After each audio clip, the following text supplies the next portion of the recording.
Vă salut cu drag, mari iubitori ai meșteritului în bucătărie. Îi salut și pe cei care nu au timp sau nu se pricep în bucătărie, dar care, în aceste zile, de voie de nevoie, trebuie să-și prepare singuri hrana în propria bucătărie. Știu că aveți o paletă largă de bloguri culinare, de unde vă puteți inspira în pregătirea hranei de zi cu zi. Ce vreau eu să vă prezint acum este un mic ghid culinar care va trece de la o listă de cumpărături până la exemple de ce puteți pregăti în aceste zile cu alimente de bază neperisabile. Inevitabil a trebuit să merg și eu la cumpărături pentru ceva mai mult decât de obicei. Am văzut oameni în jurul meu alergând cu cărucioarele pline cu tot felul de lucruri, mai mult luate la întâmplare și disperare decât gândite după utilitate și necesitate. Un prim lucru pe care vreau să-l abordez este lista de cumpărături cu alimente de bază. Știu că pe internet au circulat poze cu rafturile goale de făină și paste, iar rafturile cu săpun au fost neatinse. Presupunând că lumea a prins ideea până acum că cel mai important în zilele acestea este să păstrezi o distanță de minim 1,5 m de cel mai apropiat confrate și să folosești fără zgârcenie apă și săpun, trec direct la ce puteți și ce vă trebuie în casă pentru a trece o perioadă de izolare la domiciliu de cel puțin 14 zile pentru o familie clasică de 4 persoane. Înainte, aș vrea să trec o scurtă listă de bune practici în gospodărirea familiei și a celor necesare.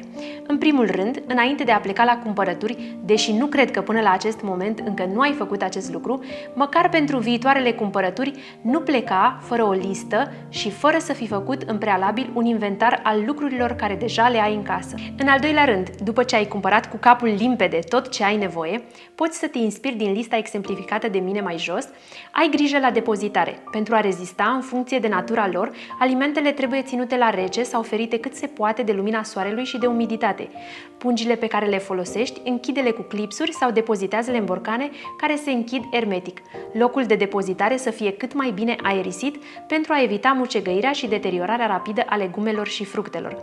Verifică dacă sunt fructe și legume stricate și aruncă-le. În al treilea rând, nu pregătim mâncare în exces și nu-i nicio problemă, nu se întâmplă nicio tragedie dacă consumi de 2-3 ori din același fel de mâncare.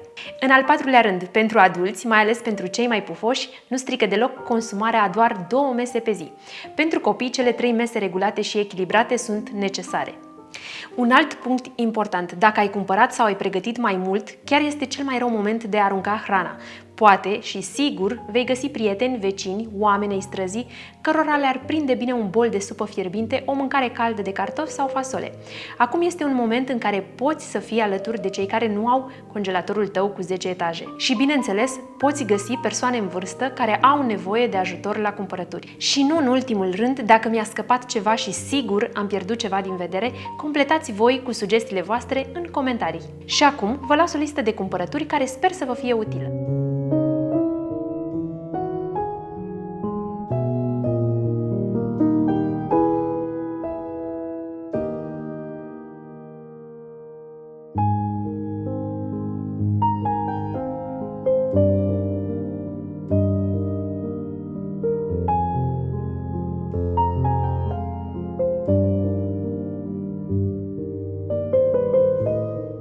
Ce poți pregăti cu aceste alimente? Știu că din puține case lipsește instituția congelatorului și aș vrea să vă spun că în congelator, în pofida înțelegerii populare, se poate pune și altceva în afară de carne, de exemplu fructe și legume, feluri de mâncare gata preparate sau pâine. Am o mențiune ca fiecare să fie ambalată în recipiente închise și individuale. Judecând la cât de goale erau rafturile cu carne zilele acestea, presupun că multe congelatoare sunt deja pline cu tot soiul de carne. Însă aș vrea să nu uitați că pentru o sănătate cât mai bună avem nevoie de o hrană echilibrată, fără excese sau carențe în vreo latură a alimentației. Și acum vă las doar câteva idei utile pentru mic dejun, prânz și cină. Bineînțeles, sunt doar câteva. Le puteți completa cu ceea ce doriți voi.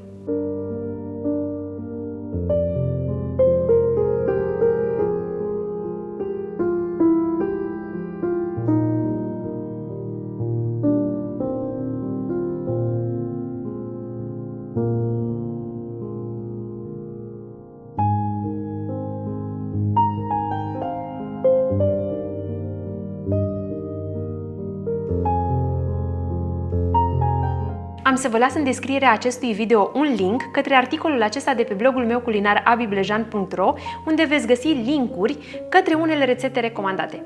Și nu uitați, mâncarea are alt gust atunci când o gătești cu plăcere și aș mai adăuga, chiar dacă o faci poate zilele acestea mai mult de nevoie. Vă pup virtual și la revedere! Rămâneți sănătoși!